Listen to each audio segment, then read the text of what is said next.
وأصحابه أجمعين اللهم اجعل آخر كلامنا عند الموت شهادة أن لا إله إلا কেন্দ্রীয় যুবদল চট্টগ্রাম বিভাগের সাবেক সহসভাপতি ও চট্টগ্রাম মহানগর যুবদলের সাবেক সাধারণ সম্পাদক মোহাম্মদ শাহেদের উদ্যোগে নগরীর বায়েজিদ বোস্তামি দরগা প্রাঙ্গণে গরিব অসহায় ও রোজাদার মানুষের জন্য মাসব্যাপী ইফতার বিতরণ কর্মসূচির অংশ হিসেবে বুধবার চতুর্থ দিনে 2 শতাধিক মানুষের মাঝে রান্না করা ইফতার বিতরণ করা হয়। এ সময় বায়েজিদ থানা বিএনপি নেতা মোহাম্মদ রফিকুল ইসলাম ভুইয়া, মোহাম্মদ রহিম উদ্দিন, বাচ্চু সওদাগর, মোহাম্মদ আলী হোসেন, ওহিদুর রহমান, মুর্শেদ আলম, চট্টগ্রাম মহানগর যুবদলের সহসভাপতি জাহাঙ্গীর আলম, সাবেক যুগ্ম সম্পাদক কামাল উদ্দিন, সাবেক সহসাধারণ সম্পাদক জাফর আহমেদ খোকন, সাবেক প্রচার সম্পাদক জিল্লুর রহমান, সাবেক তথ্য ও যোগাযোগ বিষয়ক সম্পাদক মোহাম্মদ জাহাঙ্গীর আলম বাবু, শাহাবুদ্দিন, রুহুল আমিন, মোহাম্মদ মাসুদ,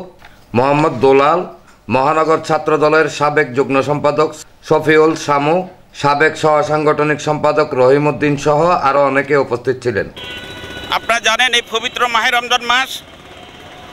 দেশের বর্তমান পরিস্থিতির আলোকে দ্রব্যমূল্য ঊর্ধ্বগতির কারণে রমজান মাসে অনেকে তাদের ইচ্ছা থাকা সত্ত্বেও চাহিদা মোতাবেক জিনিসপত্র ক্রয় করে তারা তাদের তৃপ্তি মোতাবেক তারা রমজান এবং ইফতার করতে পারছে না। তাছাড়া এটা একটি শহরমুখী এলাকা, মানুষ